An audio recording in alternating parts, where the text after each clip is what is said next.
FBI agents bad news. Representative Trey Gowdy, RSC, is known for his no-nonsense attitude and his desire to reach the truth, no matter what it takes.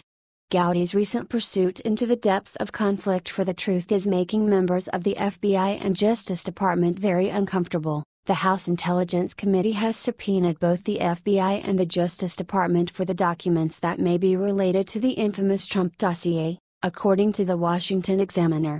The deadline of September 1 has come and gone, and neither group has complied. Their deadline has been extended by the committee to September 14. Gowdy warned them that no one will forget this happened, and the truth will come out. The most recent subpoenas were directed specifically at FBI Director Christopher Wray as well as Attorney General Jeff Sessions. Besides providing the information about the dossier, they also must explain why they failed to provide the information the first time around. Gowdy expressed his irritation at not yet receiving the requested information. "We got nothing," he stated. "The witnesses have not been produced, and the documents have not been produced." There was a conversation over the phone between Gowdy and the FBI, who explained that they need more time to comply. They also warned that their compliance might interfere with the special counsel, led by Robert Mueller. The goal of the subpoena is to figure out just how much the FBI and the Justice Department were involved in the fabrication of the bogus Trump dossier. There is more to it than that, however. Gowdy is seeking to discover whether or not unverified information was presented to the courts from the dossier in an attempt to put surveillance on Trump, or anyone else involved in the Russia investigation. This is particularly troublesome if it occurred and the information was provided by people who were paid, in effect, to create trouble for the president.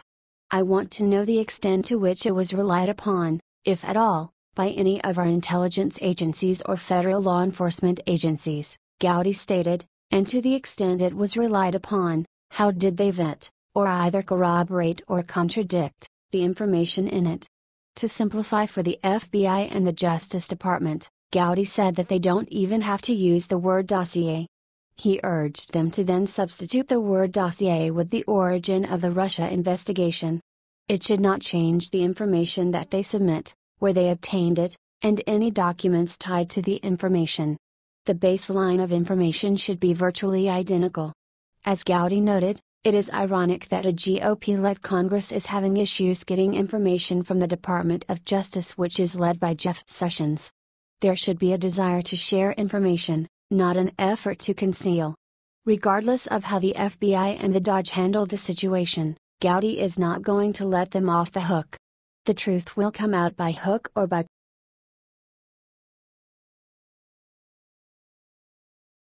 and George Soros just received horrific news.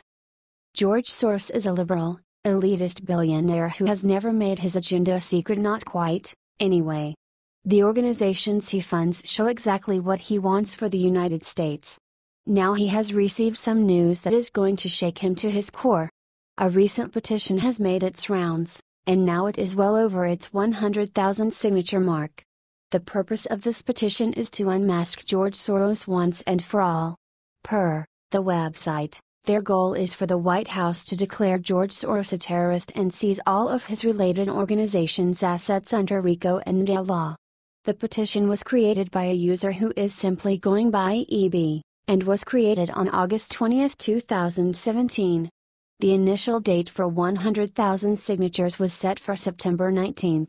A little less than a month after its creation.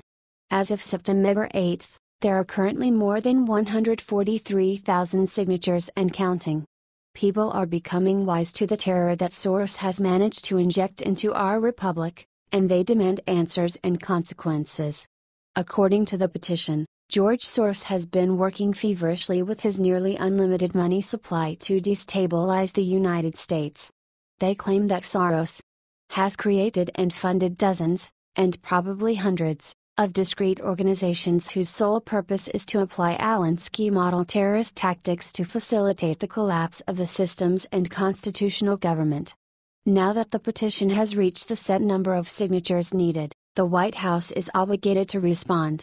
It is unknown what exactly President Trump will say about Soros, but surely he will be blunt in his statement. This is just one of multiple petitions to reach the required signature count that has something to do with billionaire Soros in one way or another. The second most relevant petition deals with the homegrown terrorist group Antifa. The second petition calls that the White House formally recognizes Antifa as a terrorist organization, which is something that most average Americans have figured out. At the time of this writing, the second petition has received more than 348,000 signatures, much higher than the required 100,000. Soros is no doubt a threat to the freedom of the United States. As the Daily Caller reports, Soros has backed numerous self-proclaimed anti-fascist groups. The same groups that show up to protests dressed in black and willing to beat down Trump supporters, or anyone who doesn't agree with them for that matter. The behavior of the anti-fascists is more in line with most fascists. They believe that physically overwhelming people is the only way to get their point across. The age of the intelligent debate is long gone in their eyes. Coincidentally, George Soros donated millions of dollars to Hillary Clinton during her run for president, according to Washington Examiner. This sentiment alone has a lot of people uneasy and demanding answers. Why would Soros fund numerous groups that attack innocent people for simply not embracing liberal ideology? Supporting an anti-American violent hate group can only mean one thing: Soros wants to see harm come to America. Now, the White House has the petitions in hand that they need to call Soros and Antifa out for what they have proven themselves to be: domestic terrorists.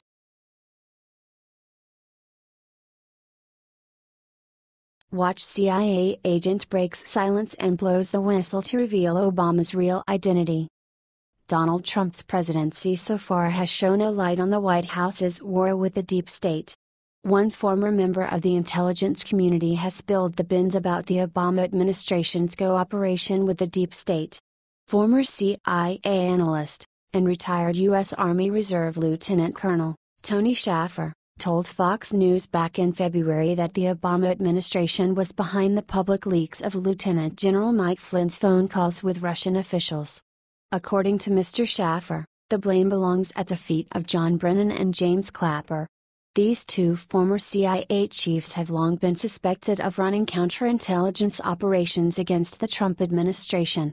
Although Brennan publicly spoke out against the empire of leaks that have been damaging the Trump administration, many in the alternative media suspect that he is one of the ringleaders of the Obama-era holdovers who has undermined President Trump.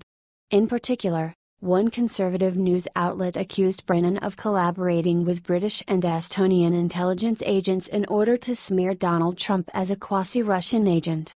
Brennan, who supported the American Communist Party during the Cold War, also has some surprising links to radical Islam. One former CIA agent who served with Brennan in Saudi Arabia accused him of converting to Islam. Is it widely known that there is a top intelligence official in the Obama administration's CIA who has converted to Islam? Yes. It was reported in none other than the Huffington Post in 2012. Why couldn't it be Brennan? The movie Zero Dark 30 about the killing of Osama bin Laden, for which the movie makers gained access to classified material, the Obama administration was criticized for making it available to them, featured a top counter-terror official who strongly resembled Brennan and was shown performing Muslim prayers. As for Clapper, he has tried to defend the leaking of unclassified documents by declaring that unclassified is not leaking. Clapper also told Congress that he had seen Flynn and other Trump administration communications before they were leaked to the press. There is a possibility that both Clapper and Brennan were connected to Susan Rice, the former national security advisor to President Obama, who is suspected of using her security clearance to spy on President-elect Donald Trump and his inner circle. Obama administration officials have been implicated in leaking and undermining the Trump administration. Do you think Brennan and Clapper were involved? Not surprisingly, National Security Advisor H.R. McMaster, who himself has been accused of being a globalist mole within the Trump White House, was the man responsible for letting Rice keep her security clearance, thereby clearing her of most espionage charges. Lieutenant Col. Shaffer is definitely correct that Lieutenant General Flynn was set up and burned in effigy by the mainstream press and the deep state. When the media got Flynn's scalp, it set up a bad precedent. Since then, Many of President Trump's leading MAGA officials have left Washington, D.C. The leaking war against General Flynn directly led to the resignation of Steve Bannon and Dr. Sebastian Gorka. This is why President Trump should stop internal leaking from the deep state right now.